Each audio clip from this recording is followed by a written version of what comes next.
সুপ্রিয় দর্শক, আপনারা জানেন গত রাতে প্রচুর বৃষ্টি হয়েছে এবং দেখেন এই যে কক্সবাজারের এইটি হচ্ছে আমাদের শৈবাল পয়েন্ট। এই পয়েন্টে এটি অবশ্য ল্যাক আছে, ল্যাক ছিল আগে থেকে। এখানে মাছ চাষ করা হয়। এটি পানির উপরে অবস্থিত একটি রেস্টুরেন্ট। এটা হচ্ছে লাইভ ফিশ। আর এই যে ছোট গলিটা দেখছেন, এটা কিন্তু শুকনো ছিল, দর্শকদের জন্য মানুষের জন্য হাঁটার একটা অসাধারণ গলি ছিল, কিন্তু এটাও পানিতে তলিয়ে গেছে।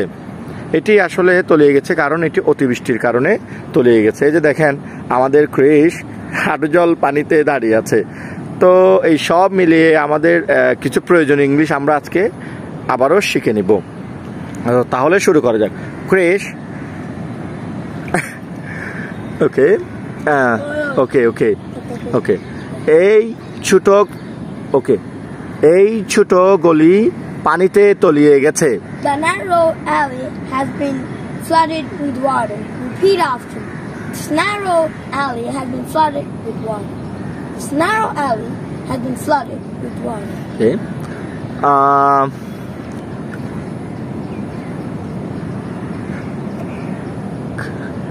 ক্রিস হাঁটু জল পানিতে দাঁড়িয়ে আছে। Krish is standing in knee-deep water. Repeat after me. Krish is standing in knee-deep water. Repeat after me. Krish is standing in knee-deep water.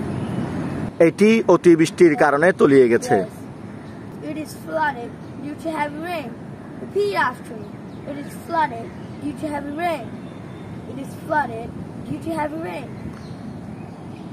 তবে সব মিলিয়ে এই পথ দিয়ে হাঁটার যে অনুভূতি সেটি কিন্তু অসাধারণ। এই যে এটা অনেকটা পাজলের মতো মনে হচ্ছে আমার ছেলের। দেখেন আমরা আসলে প্রতিদিন সকালবেলা বের হই, তারপরে একটু খেলতে যাই, এই পথ ধরেই মূলত যাই। এটি শৈবালের সে অসাধারণ রোড, যেটি আসলে আপনাদের অনেক ভিডিওতে আমি দেখিয়েছি, যেটি সাগরের সাথে মিশে গিয়েছে। অসাধারণ একটি রোড, কিন্তু এটা এখন ফ্লাডেড হয়েছে। তো যাই হোক, ভালো থাকবেন। এই ধরনের ভিডিও দেখার জন্য আমাদের পাশে থাকবেন।